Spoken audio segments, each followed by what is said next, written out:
So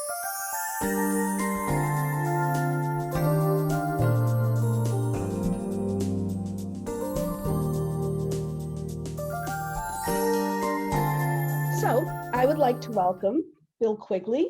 He is a published author and has taught history at the Governor's Academy for over 25 years. He has served as the school's head of history, dean of academics, dean of faculty, and assistant head of the school. He's the founding director of the Gov's Writing Center and coaches 2 varsity teams. But personally, and best of all for us, he serves on the Museum of Old Newbury Board of Directors with dedication and enthusiasm. Take it away, Bill. Thank you, Colleen. I am also a member of the museum's programs committee, which is what brings us here tonight, or I should say, which brings us to you. I'm here to introduce our speaker this evening, but first, on behalf of our museum's director, Susan Edwards, and Kathy Mullen, who leads our program committee, I want to thank you for virtually welcoming us into your homes. So this presentation tonight is one of the first that we're sponsoring in the virtual program series that we have rebranded as Watching the Moon. Moon, the acronym for the Museum of Old Newbury. We were so excited for 2020. We had booked more programs than we'd ever sponsored before, 27 of them. And just as our program's season was set to open last March, the pandemic hit. And of course, we had to cancel almost everything for the entire year. But as necessity does, it led us to invent Watching the Moon. Thanks to marvelous technology, we are now able to deliver some of those programs and others live online, zooming to the moon, if you will. We are really happy that this technology allows the museum to deliver programming now during the winter, something that the unpredictability of New England winters discourages us from ever trying to do on site and in person. So I would invite you to check out the museum's website for information about more upcoming events, including other Watching the Moon programs at 7 o'clock on Thursday evenings through April, or maybe even as far as May. Each of them promises to be interesting and entertaining, so I urge you to give them a look on our website and pre-register as you did for this program. Those programs already booked will be posted soon, perhaps as soon as tomorrow, and we will be posting others as we book them. There's one program I'll just call to your attention now, though we're not quite ready to invite folks to register just yet. It's an exciting event originally planned for last August that we're working to deliver next August, a full-day symposium on race and slavery in New England with more than half a dozen scholars and experts in the subjects of American slavery and slave trade, abolitionism, and slavery resistance. Speakers and panelists include historians Anisha Sinha, John Stauffer, Cabria Baumgartner, Kedrick Roy, and John Demos, as well as James DeWolf Perry, producer of the Emmy-nominated film documentary about his Rhode Island ancestors' fortune-making in the slave trade. Programs like these are one of the ways that the Museum of Old Newbury seeks to fulfill its mission to preserve and interpret the history of our region. We believe that mission is essential to the education of our children and ourselves, and to our social and civic welfare. We are so grateful for the support of all our members. If you are not yet a museum member and you appreciate programs like this one tonight, we would welcome you to join us. So when we booked tonight's program, originally for October, we knew it would have great popular appeal, and so we're delighted by our speaker's agreement to reschedule as a live virtual presentation. Some of you might have seen and heard him speak before. He has presented at the Newburyport Literary Festival. Eric Jay Dolin is the author of 6 books, award-winning and best-selling histories of America's whaling industry, fur trade, China trade, coastal lighthouses, and most recently, hurricanes.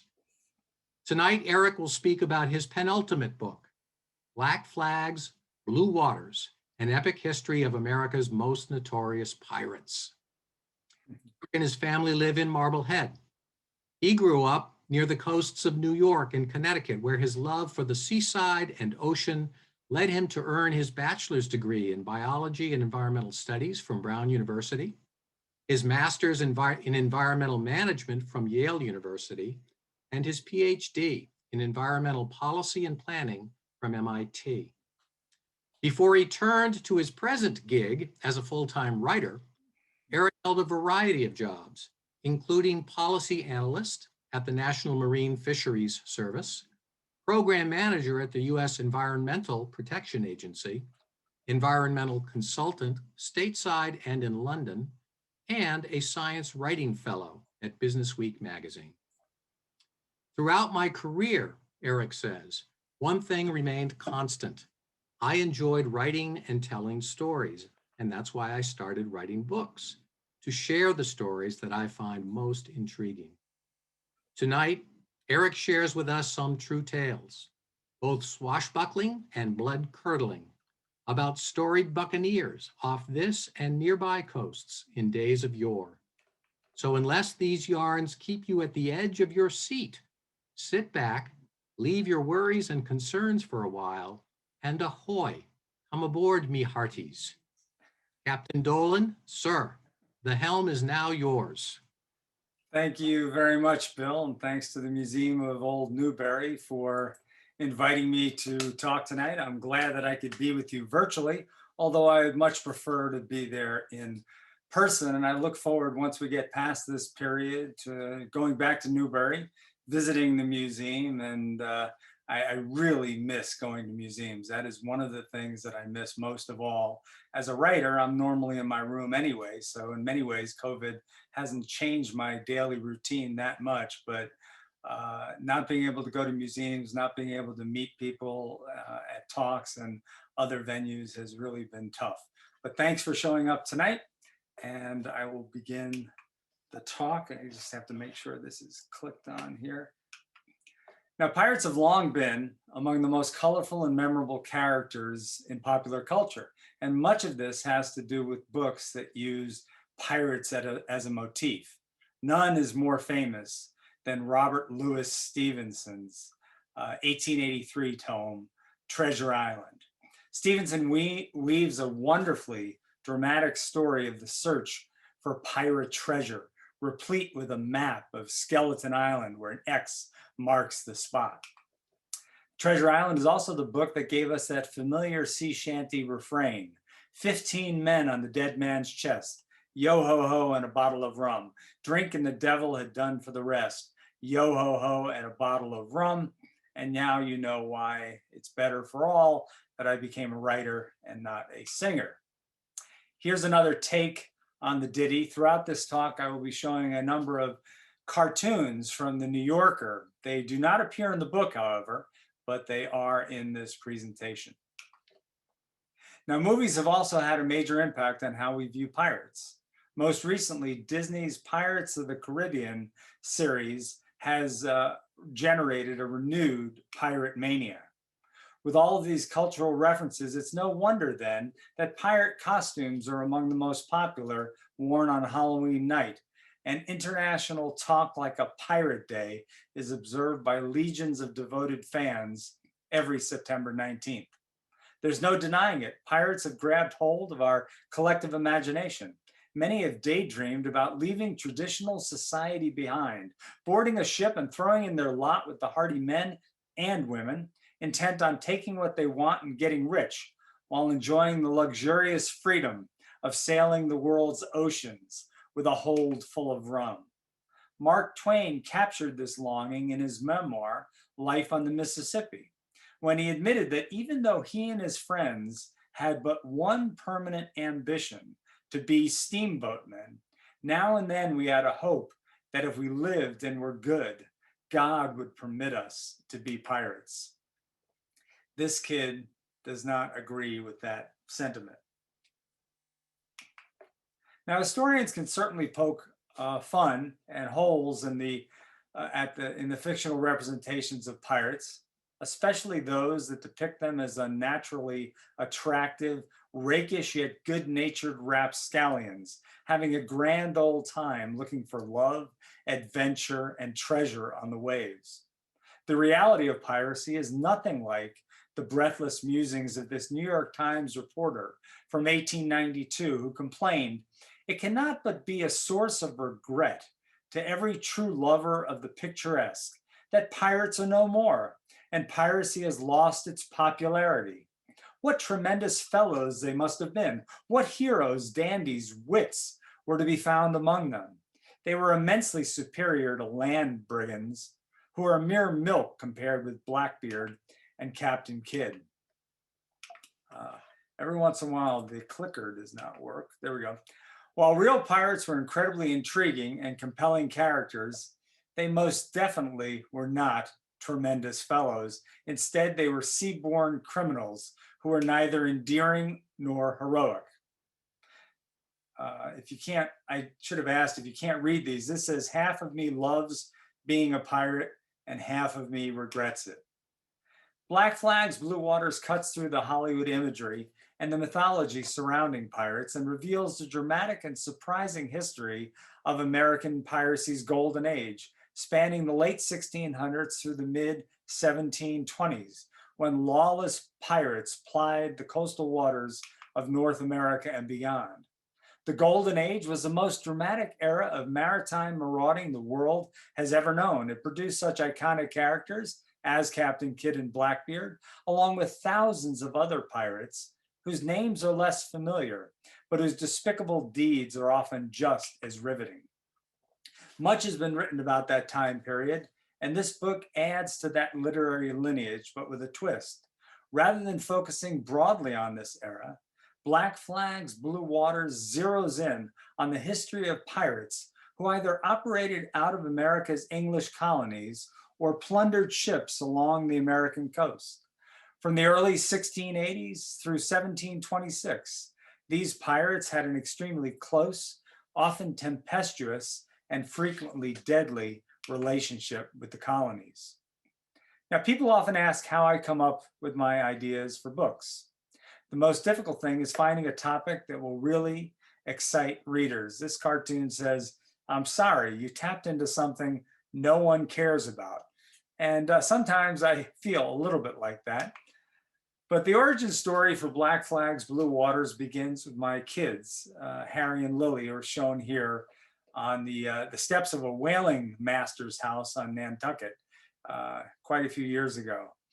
After I finished my last book, A History of Lighthouses, called Brilliant Beacons, A History of the American Lighthouse, I began searching for a new topic. When I asked Lily and Harry, who were then in their teens, what I should write about, I raised a couple of possibilities. When I mentioned pirates, both of their eyes lit up and they said, "Dad, you have to write a book about pirates."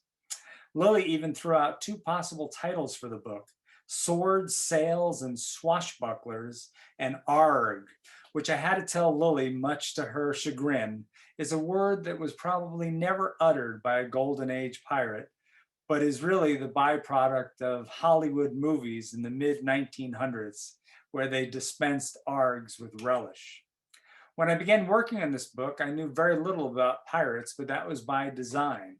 I always choose topics that I know very little about, because I have to work on these books from 18 months to 2 years, and I want to remain excited. So if I don't know a lot about the topic, I'm guaranteed to be surprised every couple of days by new information, and hopefully some of that excitement will be translated to the written page.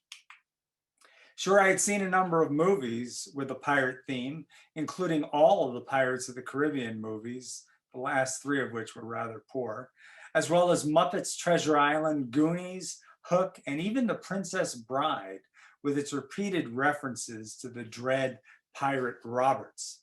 But I hadn't read any books about pirates, not even Treasure Island. I knew what pirates dreamed about: the big score, capturing a ship with a hold full of Spanish silver pieces of 8 and gold doubloons.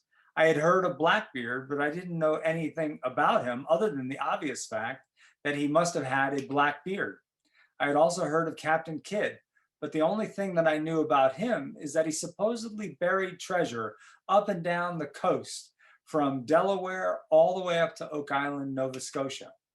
Of course, that is a total myth, but it hasn't stopped many people over the years from spending a lot of money and time looking for Captain Kidd's buried hoard.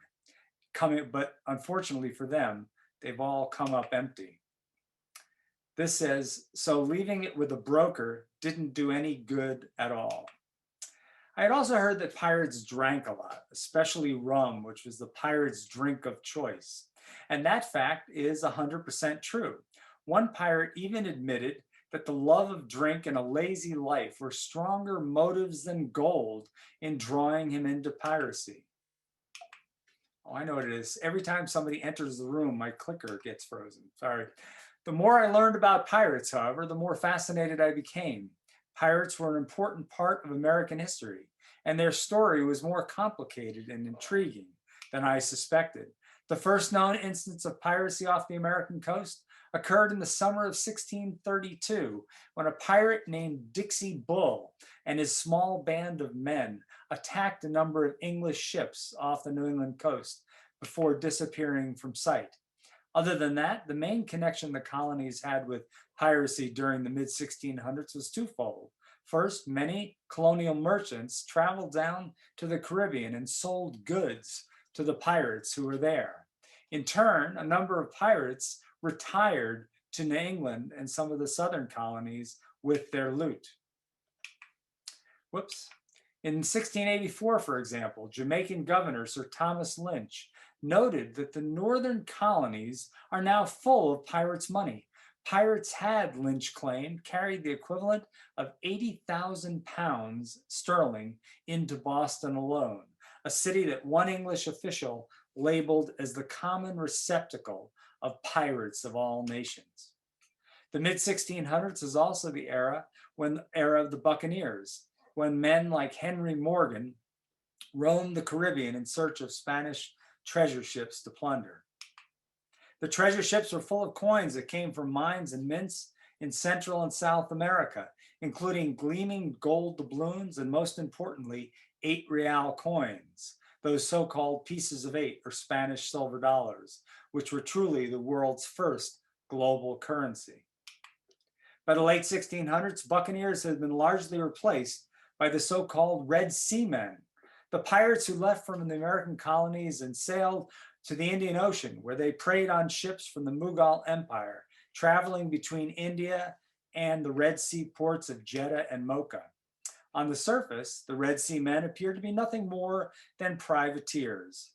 For a fee, they had been issued privateering licenses or letters of marque by colonial governors, which gave them permission to attack French ships, since at the time England and France were at war.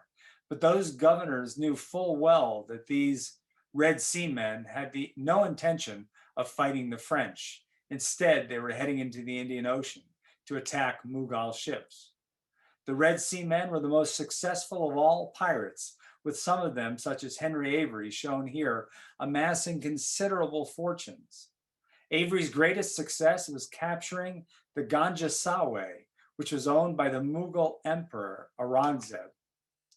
The Red Sea Men were welcomed with open arms in America because they were, in many cases, accepted and much beloved members of the colonies from which they had sailed. They were the sons, fathers, and brothers who chose to better their lives and the lives of their families by sailing halfway around the world and attacking infidels, or quote unquote infidels, and bringing much needed silver and gold back to the colonies. Although the Red Sea Men were welcomed in the colonies, the British Parliament and the Crown despised them. Not only did pirates break the law, but they also threatened the entire East Indian trade, which was a bulwark of the British economy. The resulting crackdown on pirates used a combination of stricter laws, more effective persecutions, naval attacks on pirate ships, and increased hangings to greatly reduce the pirate threat in the Atlantic and the Indian Ocean by the beginning of the 1700s. This general reprieve from piracy lasted for the duration of the War of the Spanish Succession, which was between 1702 and 1713. The only significant case of piracy in the colonies during this time involved Captain John Quelch, who sailed with his fellow mutineers from my hometown of Marblehead in August of 1703, after murdering the captain of the privateer they were on and unceremoniously dumping his body into Massachusetts Bay. They headed to Brazil, where they plundered ships with treasure worth roughly 10,000 pounds. Quelch and part of his gang were caught after returning to Marblehead, and they were hanged on Friday, June 30th, 1704, at the edge of Boston Harbor, right down the hill from Copp's Hill Burial Ground. Thousands of people had come out to watch the men be sent off to eternity. One of those was the famous Puritan preacher, Cotton Mather. He actually gave a sermon to the assembled throng. He stood up and steadied himself in a boat just offshore and began, "We the ministers have told you often, yea, we have told you, weeping, that you have by sin undone yourselves. We have shown you how to commit yourself into his saving and healing hands, and how to express repentance. We can do no more, but leave you in his merciful hands." When the scaffold platform was pulled away and the men dropped to their deaths, the screams of the crowd were so loud that they were heard more than a mile away. A few years after the end of the war, piracy came roaring back, inaugurating the second major period of American piracy, which lasted from 1715 to 1726, when as many as 4,000 pirates were active. And this time, the major focus of activity was not the Indian Ocean, but rather the coastal waters off America and the Caribbean. 1715 to 1726 is the period when pirates used the Black Flag, or the Jolly Roger, as their terrifying calling card. The Black Flag was intended to strike fear into the hearts of sailors who spied it fluttering atop a pirate ship's mast, sending out the unmistakable message, "Surrender immediately or else we'll attack." Fortunately for the pirates, at least, they rarely had to resort to force, since intimidation, courtesy of the Black Flag, worked so well. This cartoon says, "There's the flag will fly atop our pirate ship." This is when pirates voted in democratic fashion to determine who would be their captain and where they would go to hunt for prizes and which ships they would attack. This is when pirates signed the Articles of Agreement, or the Pirate Code, which laid out the rules for their behavior and also mandated the virtually equal distribution of any booty that was captured. This is when many black men served as pirates. A significant number of them were African slaves taken from captures, who remained slaves on board and either labored for their new pirate masters or were resold. Yet this is only part of the story. Many black men became valued crew members and fought alongside their white pirate brethren. This is when Anne Bonny and Mary Read, the only two women known to have served on a pirate ship in the Atlantic during the Golden Age, appeared briefly on history's stage. Both of them were put on trial in Port Royal for being part of Calico Jack Rackham's pirate crew. Anne Bonny also happened to be Rackham's lover. Their trials in Jamaica are memorable not only for the multiple hangings that ensued, Rackham included, but even more so for the legal gambit, unique among pirates, that was used by Bonny and Read. The court found them guilty of piracy, and when they were condemned to hang, immediately after they were condemned to hang, and that the sentence was handed down, the two women pleaded their bellies, informing the court that they were pregnant. Upon confirming that this was indeed the case, the court gave both of them a temporary stay of execution. On the day that Rackham went to the gallows, Bonny made it clear that she was extremely disappointed in her erstwhile lover, saying that she was sorry to see him there, but if he had fought like a man, he need not have been hanged like a dog. As for the ladies, Reed died in jail from an unspecified illness soon thereafter, and Bonny simply disappeared from the historical record. This is when Edward Thatch, better known as Blackbeard, and 400 of his men blockaded Charleston, South Carolina for the better part of a week, and also traumatized the rest of the coast with their exploits. Blackbeard met his grisly end at the hands of British Naval Lieutenant Robert Maynard, whose forces battled him and his men off North Carolina's Ocracoke Island. After the battle was over, Maynard severed Blackbeard's head and hung it from the bowsprit of his sloop. Blackbeard's headless body was pitched into the murky waters of Pamlico Sound, where, according to legend, it took a few laps around the ship before sinking from sight. This period is also when Stede Bonnet, a wealthy sugar plantation owner from Barbados, decided to give up his comfortable life and become a pirate, or the gentleman pirate, as he came to be known. He even built his own pirate ship and had the captain's cabin lined with bookshelves so that he could bring along his own personal library and perhaps read during his downtime.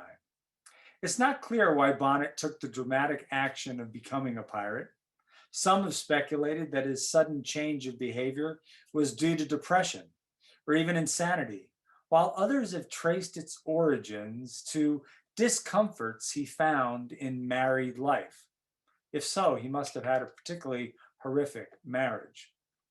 On his own and in league with Blackbeard, Bonnet had some successes along with many failures. He was finally captured in late September of 1718 when Colonel William Rhett's forces came upon Bonnet and his men near the mouth of the Cape Fear River in North Carolina. The trial of Bonnet and his men, held in Charleston, South Carolina, was a sensational affair. Not only did Bonnet and one of his men escape only to be captured a day later, but also some of Bonnet's supporters in town, the more aristocratic of people and the wealthier individuals in town, pleaded with the judge, saying that you couldn't hang a man who came from such a high background, who was, in many senses, an aristocrat like themselves, or at least somebody who was wealthy. Well, this judge was committed to the law, and he disregarded the pleadings on behalf of the wealthier people in town and found Bonnet and 19 of his men guilty, and they were all hanged at the edge of the harbor. This is also when a pirate named Sam Bellamy captured a British slave ship called the Wida, which was carrying a fortune in gold and silver, the proceeds from selling 500 slaves in Port Royal, Jamaica. Adding to Bellamy's riches was all the booty that he and his men had gotten from the more than 50 vessels they had captured just in the previous year. However, Bellamy and his men would not be able to enjoy their riches, because in April of 1717, the Wida encountered a terrific storm and crashed off the coast of Wellfleet, Massachusetts, sending Bellamy and as many as 161 other pirates to the bottom, and a vast amount of the treasure went with them. For 267 years, the Wida's treasure remained lost, hidden under the waves. A number of people tried to find it, including Edward Rowe Snow, whom some of you may know was a writer who wrote plenty of books on pirates and lighthouses and other things, but he was unable to find it. Somebody around the turn of the century, the turn of the 19th century, in the early 1900s, actually found about 700 silver coins along the beaches in Wellfleet, but that might not have been from from the Wida. But it took a guy named Barry Clifford, who was a salvager and diver, in 1984, after studying the history of the Wida's crash very carefully and spending a lot of money looking for the treasure, he came up successful in 1984, and they began recovering the treasure. The item that proved beyond a shadow of a doubt that all of these artifacts came from the Wida was the ship's bell, shown here. If you are able to, after COVID has passed by and we can once again go to museums without a care, I would strongly recommend going to Wellfleet's Wida Pirate Museum. And that's where this bell is in a large sealed glass container in a green preservative solution. But Barry Clifford has put together a wonderful museum out in, not Wellfleet, it's in Yarmouth, West Yarmouth. Anyway, it's well worth visiting. But Clifford and his men made history. They are the first people to have unearthed an authenticated pirate ship and treasure. And I don't think there will be many more found. One other particularly nasty pirate who hunted for prey off the American coast during this period was the despicable and arguably mentally deranged Edward Lowe. He seemed to relish torturing and killing his victims. One of his signature moves was cutting off people's ears or lips, roasting them, and then forcing the person to eat their own flesh. When the captain of one of the ships Lowe caught had the temerity to cut the rope holding a bag of gold coins so that it fell into the ocean rather than into the pirate's hands, Lowe not only killed the man, but also his entire crew of 32. One thing that didn't happen during this period was this: forcing a victim to walk the plank. Why would you do that? There are many easier ways to kill people. You could shoot them, you could run them through the cutlass, or you could simply pitch them over the rails into the ocean. There actually is a case of that happening, not during the Golden Age, but during the early 1800s, where a case of somebody walking the plank. It happened down in the Caribbean. But the guy, once he walked the plank and went into the water, he started furiously swimming back to the side of the boat. So the pirates shot him. This really resonates with me since I grew up with cats. It just says, walk the plank. The second and very bloody period of piracy came to an end in the mid-1720s, when the number of pirates plummeted to an almost insignificant level. Of the many factors contributing to this decline, one was colonial resolve to fight piracy at sea and in the courts, which resulted in numerous pirates being killed in battle or hanged on land. At well-publicized trials in Boston, Williamsburg, Charleston, and Newport, colonial officials condemned 68 men to the gallows. And more broadly, throughout the entire Atlantic, more than 400 pirates were hanged. Another critical determinant was Britain's increased efforts to eliminate pirates throughout the Atlantic, using a combination of pardons, stricter laws, naval force, more executions, and the eradication, this was really important, the eradication of the pirate stronghold at Nassau on New Providence in the Bahamas. The last pirates to be hanged during this period were Captain William Fly and two of his men, who had plundered a number of ships along the East Coast, but then had the tables turned on them when their prisoners rose up and overpowered them. They were brought back to Boston, the pirates were put on trial, and then they were found guilty and executed in July of 1726 at the edge of Boston Harbor. After the execution, their bodies were rowed out to Nix's Mate, a small island in Boston Harbor about 5 miles from the town, where Fly's two associates were buried. Those of you who are familiar with Boston Harbor might be scratching your head saying that Nix's Mate is just a little sort of grouping of stones right now and a navigational signal. That's true. But back in the early 1700s, Nix's Mate was actually an island that was almost an acre in size. But according to a local paper, Fly, instead of being buried, was hung up in irons as a spectacle for the warning of others, especially seafaring men. The warning was hardly necessary. Fly's spectacular, bloody, and brief piratical campaign was the last gasp of the golden age of piracy. And this is where this book ends as well.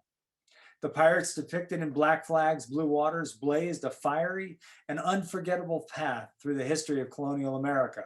For centuries, their turbulent, destructive, and fascinating lives have beguiled, horrified, and entertained us, leaving an indelible and unique mark on our culture. Undoubtedly, there will be more pirate movies, books, and television shows in the future, many of which will perpetuate myths or create them anew. But in the end, there is no need to embellish the history of these pirates, for what they actually did was amazing enough. I just wanted to show two more pictures. It's become a tradition of sorts to have my daughter Lily paint a painting that is in the book. It started with Brilliant Beacons, a history of the American lighthouse. When I was near the end of the book, my daughter decided to paint a painting of Edgartown Lighthouse. And she presented it to me saying that this was supposed to serve as an incentive to get me to finish the book more quickly. Well, it helped a little bit. I framed it and put it up in my room. You actually might be able to see part of it behind me over my right shoulder. So with that, it got such a good reception from readers, and I enjoyed having it in the book, that I decided that she needed to have a painting in every one of my subsequent books. So when I wrote my pirate book, which is this is the painting that she did. She handed it to me and said, "This is a pirate ship looking for its next victim." I felt a little bad telling her that she was probably influenced by my book, Leviathan, The History of Whaling in America, because this ship was way too broad in beam to be a good pirate vessel. It looked much more like a whaling ship. And I have to let you know also my newest book, A Furious Sky, the 500-year history of hurricanes in America, also has a painting of lilies in the colors section. And this is the last slide. And this is really what pirates do with their downtime. If you can't read it, down below it says Jazzercise, Lido Deck, 4 p.m. And with that, I'm done with the presentation, and I am happy to answer any questions you might have. I think I'm back. I stopped share screen. Oh, hi. Hey, Eric. Thank you so much. That was completely fascinating. I can't wait to get started on the book. So hi, everyone. My name is Madison. I'm the executive assistant at the Museum of Old Newbury. And if anybody has questions for Eric, I invite you all to hover your cursor over the bottom of the screen. You'll see a button that says chat. You can type in your question there, and I will read it aloud for Eric. Please keep your video and speakers muted while we're doing this. Thanks. Yeah, just to follow up on that, you see over my right shoulder, you see that lighthouse? You see that painting? I don't know if you can see it. Anyway, that's the one my daughter did. Beautiful. All right, so we'll start with one from Bill Quigley. So he asks, did the leading pirates, the ship captains, generally belong to a particular socioeconomic class? From the artistic images, some of them seem to have been well-bred, like Steve Bonnet, or was he an exception? No, Steve Bonnet was clearly an exception. He was the only true gentleman pirate that we've been able to find out about. Most of them probably came from the lower echelons of society, former privateers, perhaps, sailors, Marines, who got tired with the legal life. The reason many of them look quite wealthy is it was common. You know, when you look at Pirates of the Caribbean movies, you see Johnny Depp dressed up as Jack Sparrow, and he looks kind of, you know, pretty gaudy, you know, wearing a lot of stuff, a lot of rings and stuff like that. That actually is true. I don't think many other parts of Johnny Depp's character are true to form for the real pirates, but many of the pirates, they captured a lot of merchant ships. And on board those merchant ships, there was often fine linens and jewels and rings, and they often stripped the people on those ships, especially if there were passengers, of anything of value that they had. And sort of as a way to give the middle finger to society that they had left behind, many of these pirate captains would dress up quite flamboyantly.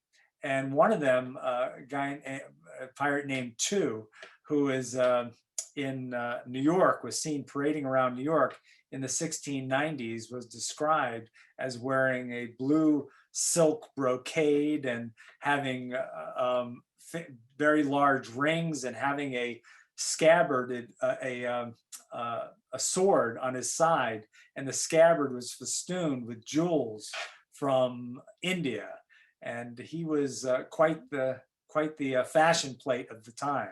Now, not all pirates dress like that, but there certainly was some of that. But we don't know an awful lot, unfortunately, about the deep backgrounds of many of the pirates, but those for which we do have information, it was clearly that most of them came from the lower echelons of society.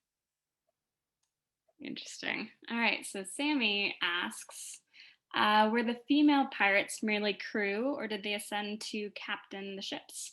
Did we know their backstory as to why they ended up as pirates? How long were their careers? Unfortunately, no. There are only 2 females that we know of, and neither of them, Bonnie or Reed, became a captain. They were crew members, and according to the testimony at the trial, they were very active crew members and took part in some of the raiding parties. One of the fascinating things about these female pirates is that they, more than perhaps any other pirate, even Blackbeard, generate intense interest. And I will have you know that there are more than a few fictional accounts of Anne Bonny and Mary Read, which are entire books that purport to tell about their whole life. There are even a couple of quote unquote nonfiction books that go on and on about their lives. But I can tell you right here, the sum total of what we know about these 2 individuals fills about a page and a half of a trial transcript in the Caribbean in the late 17 teens. So anything else you read about them is made up.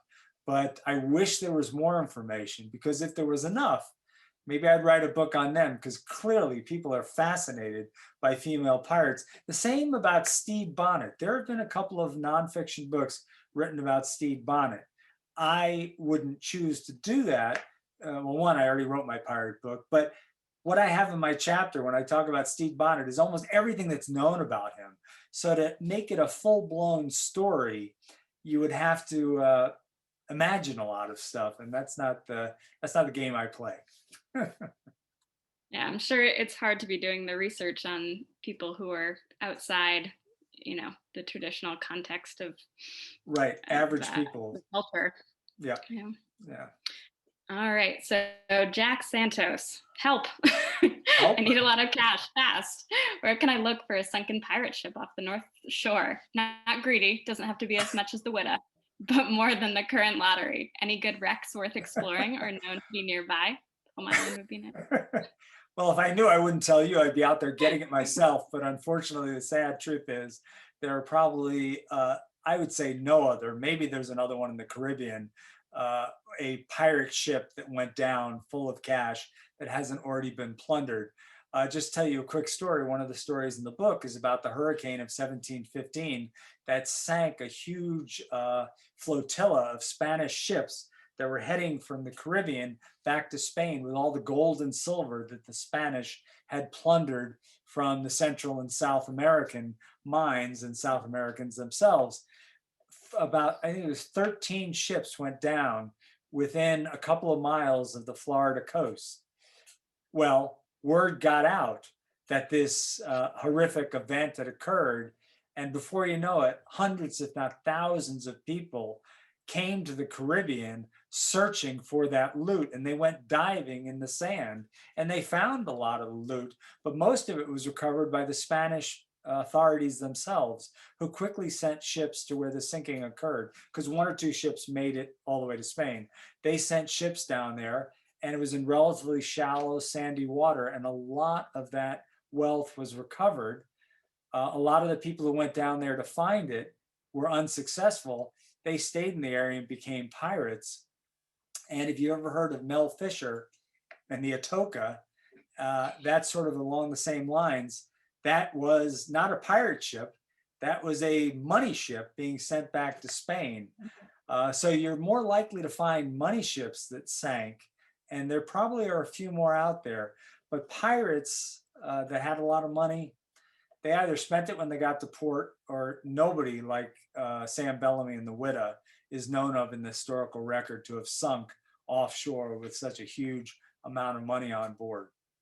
But if this person, Sam, I think it was Sam, if he finds money, I want a finder's fee because I'm sure that my book or this lecture will help the All right, process. you hear that, Jack?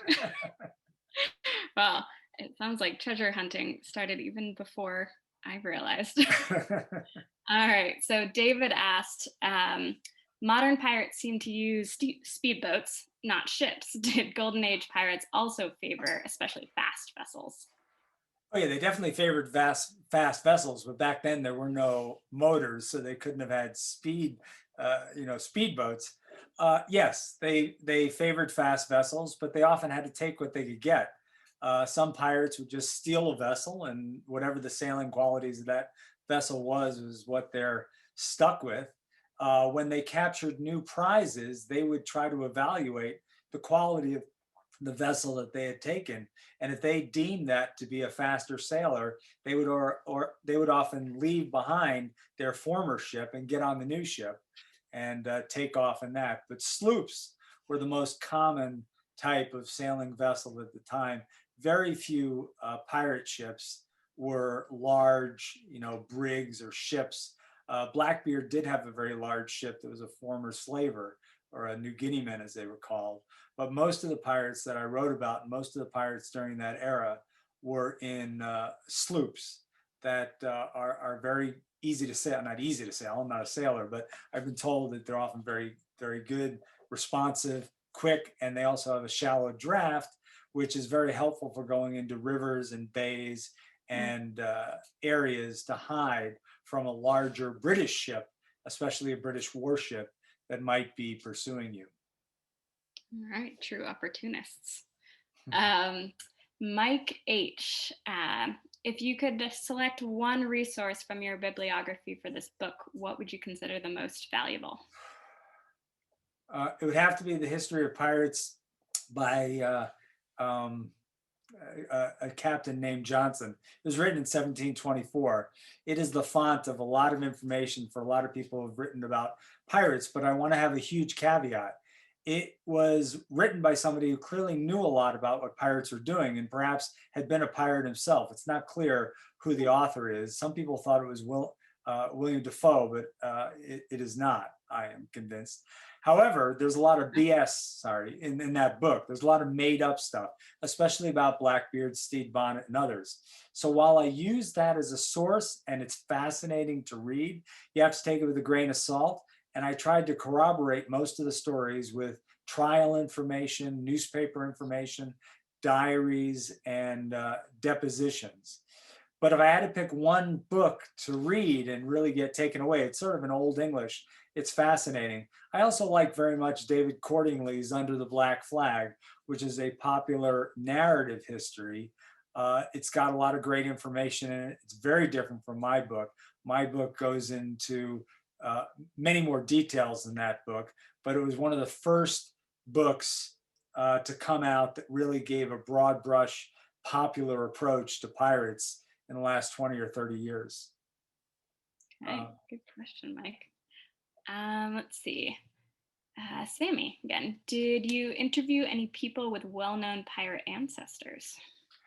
I did not interview any with well-known pirate ancestors. However, I was approached during the writing of this book, and especially when I went on lecture tour, probably 6 or 7 people came up to me at book talks or contacted me through email telling me they were direct descendants of Blackbeard. That was the most popular one. I had one guy tell me he was a direct descendant of Captain Kidd, which is more likely because William Kidd did have a couple of children that survived to adulthood. Blackbeard, however, based on what we know, which is limited, never was married, even though some people claim, including Dr. Johnson's General History of the Pirates, claims that he had 14 wives and that he used to prostitute them to his men. That apparently is totally untrue. We have no record of him getting married when he was in North Carolina. He was on land for a while before he was finally killed. We have no record of him getting married. There's no record of him having any children. That doesn't mean he didn't. but we just don't know about it. So I'm a little dubious of people, especially so many people claiming to be a descendant of Blackbeard. There's also a house down in North Carolina that people claim to be Blackbeard's house. However, there's no proof that that in fact is the case. Blackbeard is a mini cottage industry in North Carolina and in the Bahamas. And if you go there, you will hear a lot of tall tales and it'll be a lot of fun. And I have nothing against it. But if you want to get good history, don't watch Pirates of the Caribbean, or at least don't just watch Pirates of the Caribbean, and don't just go to a place that is capitalizing on all this pirate mania. You need to read some nonfiction books, not necessarily mine, but to get the good story. And I happen to think, and I've always believed, that good nonfiction is better than fiction because the lives of people are just often outrageous and fascinating. Completely agree. All right, what else do we got? Estelle asks, are there any similarities between pirates you've described with contemporary pirates? Yeah, they're after money. That is the number one source of motivation. They're very different in the way that they go about it. Obviously, they have motorboats today, machine guns, and they hold these huge tankers hostage usually, which is quite different from what pirates in days of yore did. They rarely held their victims hostage. They wanted to get out of there as fast as possible. Although there are cases, and Blackbeard did hold some people hostage at the mouth of Charleston Harbor in order to get what he wanted from the town.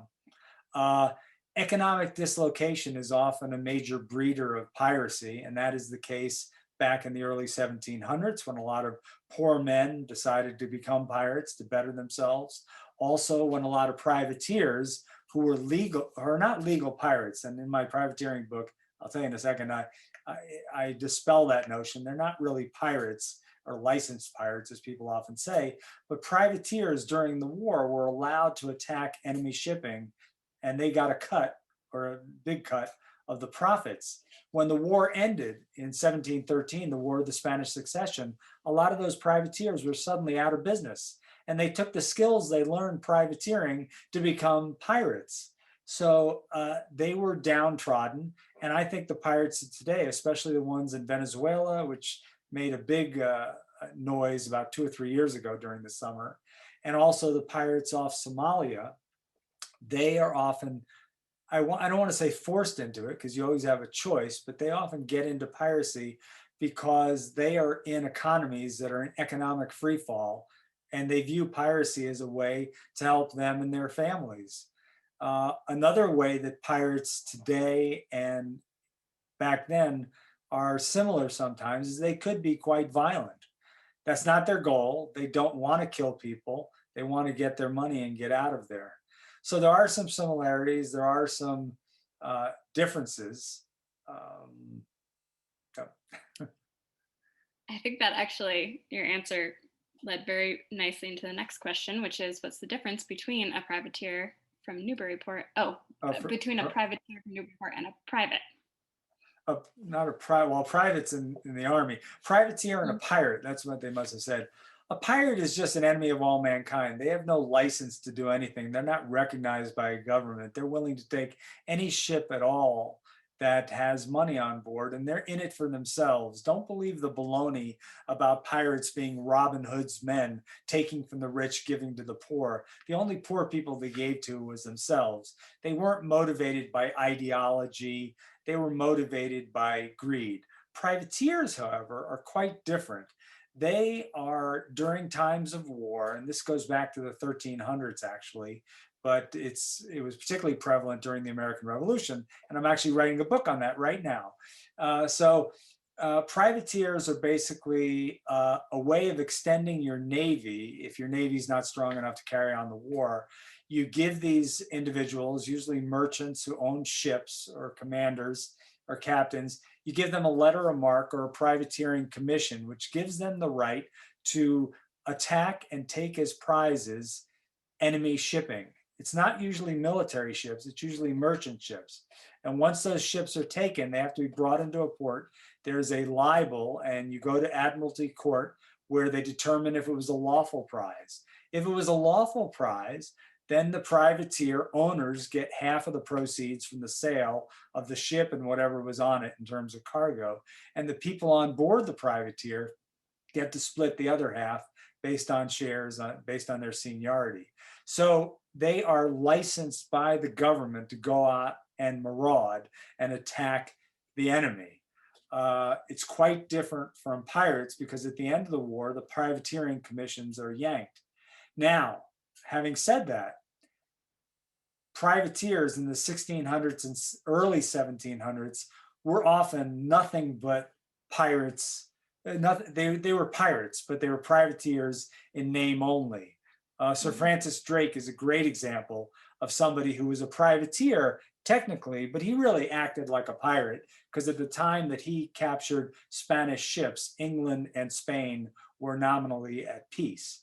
However, during the American Revolution, which is what I'm writing about right now, privateers acted quite well in general, and they had a big impact on the course of the war, and they most definitely were not pirates. So that I answer it more fully, not answer the question, I'm working on a book right now on privateering during the American Revolution, and Newburyport in particular, and the Tracy family will play a significant role in the book, but there'll be many other privateers and many stories about the Revolution. And it's a lot of fun. I'm writing it. I was working on it this morning and hopefully to be ready in a couple of years. All right, can't wait. Anne Marie asks, who's your favorite pirate? Your daughter's favorite? My daughter's favorite? I don't know. Let me tell you a funny story. I've actually written 14 books, not 6, and none of my kids. I've got 2 kids. Harry's a junior at Northeastern. My daughter Lily has graduated from NYU a couple of years ago, and she works in publishing. Actually, she's working at home because of COVID. She's teleworking. Her job is in New York City. We had to get her out of her apartment, and she's been here since March. I don't know what her favorite pirate is, but she is the only one of my children who's actually read one of my books. And she was one of the first readers of Black Flags, Blue Waters. But as for my favorite pirate, and this is not necessarily to give you an insight into my personality, a negative insight, but my favorite pirate is Edward Lowe, that sadistic guy who cut people's ears and lips off, just because we have a lot of information about him because of some of the trials. And he's just fascinating in a horrific way. I really liked writing about him. I would not like to meet him. I would not like to have a drink with any of these pirates unless I could pump them for information, to get fuller stories of their backstories. But they were pretty miserable individuals. So I mean, I'd have to rephrase it. Not my favorite pirate, but the most fascinating pirate. Fair enough. All right. Bob Watts asked, did a lot of them have hooks for a hand and peg legs?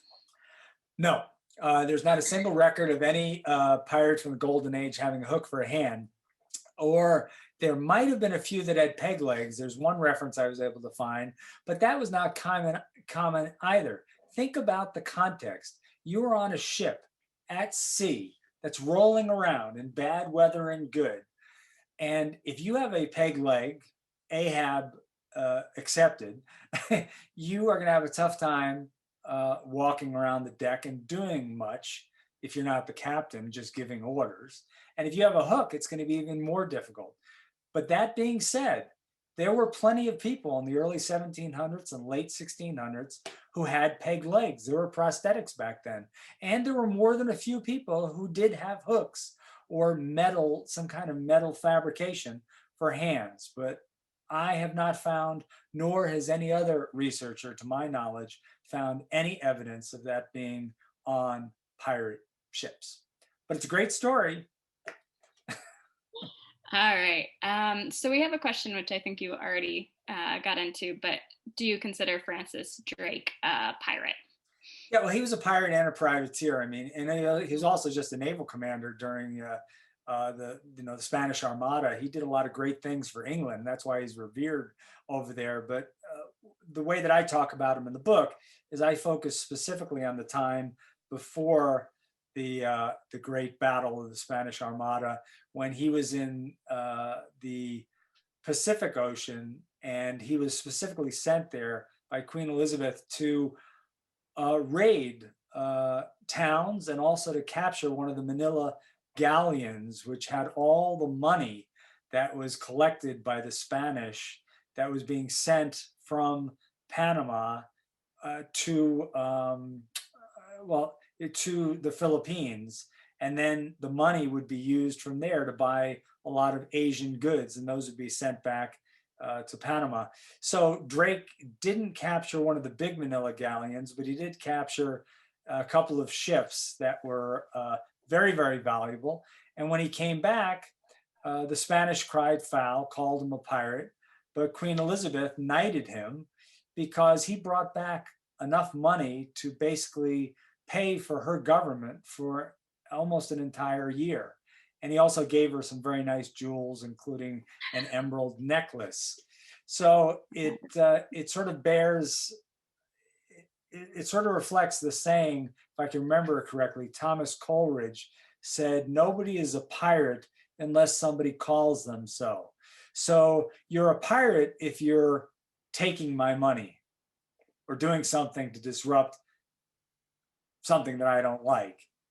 You're not a pirate if you're bringing me money. And that's the way that a lot of Americans viewed the pirates, especially the pirates, the Red Sea men. They were committing out and out piracy against these Mughal ships. But when they came back to the colonies, which were strapped for cash and rich Asian goods, the people welcomed them because, and didn't call them pirates, because one, they looked down upon Indians anyway as non-Christians and being infidels. But more importantly, these Red Sea men were lining the pockets of their friends and families, as well as the governors in the colonies who are getting kickbacks from the pirates. So you have to look where the money is. In understanding history, it's very important to look where the money is, whose ox is being gored, who's getting the money, and who's not. And that determines a lot of the actions that take place. All right, so we're starting to run out of time here, but there's a few really good questions that I want to get to. So Robin asked, are there any records of pirates or pirate activity originating from Newburyport? I did not find any pirate ships that left from Newburyport. That's not to say that there weren't some, because many, many pirates, we have almost no records about them. I am certain that some people who lived in Newburyport hopped on pirate vessels, but I don't talk about that in my book. So you'll have to stay tuned for the privateering book, which will give Newburyport a more starring role. Okay. Let's see. Wayne asks, would you know if during the Revolution, if piracy was encouraged against the English during the war? No. Privateering was heavily encouraged. And that's one of the fun things writing this book, because there's a lot of stuff about Thomas Jefferson, George Washington, John Adams, Elbridge Gerry, all these founding fathers that were intimately involved in privateering and the prosecution of the war. But during the American Revolution, there were, I have no records of any pirates that were going on. I'm sure there were some. There always, throughout history, there have been pirates on and off. Even after the Golden Age ramped down in 1726, there were very few cases of piracy between then and the early 1800s, but there were a few.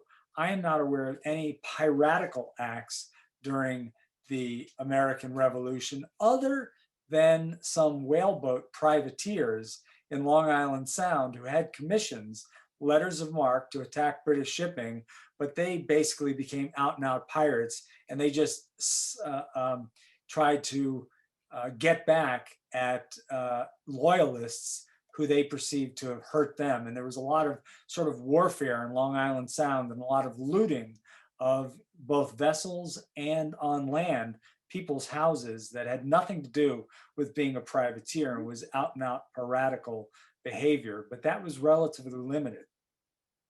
Okay, interesting. Mary Alex asks, aside from the Blackbeard Museum in North Carolina, do you have any recommendations of other pirate museums thanks Yeah, for taking yeah. the time to interact with your fan base. Oh, sure. The Wida Pirate Museum in Yarmouth, I think it's in West Yarmouth. That is really worth visiting. There's also a pirate museum in St. Augustine, Florida, that I have not been to, but I know they sell my book. And the guy who founded the museum is the former president of the Philadelphia 76ers. He was a computer guy. I can't remember his name now. He became very wealthy and he loves pirates. So he went around the world and he bought a lot of pirate paraphernalia, shall I say, and put together what I've seen in video is a very nice looking museum. There's also a museum, I think in Nassau on the Bahamas. I think it's a Blackbeard museum, or it may just be a generic pirate museum. There might be some others that I'm just not aware of. But the one in West Yarmouth, the Wida Museum, I have been to, and it's quite good. I will second that. I went to it when it was in Provincetown before it Oh, it's moved much to bigger now. Much bigger. I can't wait. Fascinating story. All right. Emily Hoffman asked, any connections between pirates and Barbados? Yeah, they're pirate. Well, one good connection is Stede Bonnet. Stede Bonnet, the gentleman pirate, was from Barbados. He was a sugar plantation owner that decided to become a pirate. And there were other pirates that came from there. Keep in mind, my book focuses on the pirates that either left American colonial shores or attacked shipping along the coast. I did not come up with a lot of other accounts of Barbadian pirates, and I am sure at the time there were some vessels completely manned by people from Barbados that went marauding in the Caribbean, but they weren't within my purview, so I didn't write about them. All right. And I think our last question will be from Sandy Taylor. What is the truth of the way pirate ships were governed? One man, one vote? Yes, they were very democratic in a strange way, and the captain served at the pleasure of the crew. And if the captain got out of sorts with the crew, they could get together a meeting, call a meeting, and they could literally vote him out. And that happened a number of times. I talk about that in the book. So that's another difference between a captain, a pirate, and a privateer. On a privateering vessel, the captain had all the authority, and you couldn't vote him out. Also, and you didn't have democratic votes about what to do. The captain ran the ship. On pirate ships as well, they not only were they relatively democratic and they could get rid of their captains, but they also split the money almost evenly. The captain did get a little bit more, and a surgeon on board, if there was a surgeon, and sometimes the quartermaster, they would get a little bit more than the others, but not much more. Whereas everybody else got one share, maybe they got 1.5 shares or 2 shares. So it is fascinating. And I think that unfortunately, the fact that there was a democracy of a sort on pirate ships has caused people to overreach. I have read of people who've said, our democracy, whatever you may think about it during the American Revolution, finds its roots back in the democracy on pirate ships. That's baloney. So it's interesting, it's fascinating, and the pirate code, or the pirates articles, and I have a couple of them in the book, are fascinating. They had an early form of workman's compensation, whereas if you lost an arm or a leg, you may get 300 or 600 pieces of 8. And I was very disturbed to find that they discriminated against lefties. I'm a lefty mostly. I do some things righty. But if you lost your right hand on this one pirate ship, you would get 600 pieces of 8. But if you lost your left hand, you would only get 300 pieces of 8. So even back then, there was discrimination against us lefties. Seriously. All right. Well, I think that is all of our questions answered. Eric, Okay. This has been a treat, and I can't wait to have you back, talk to more about your other books, and hopefully talk about privateers soon. Thank you very much. Thanks for coming, everybody. I appreciate it. All right. Thanks. Bye-bye. Bye-bye.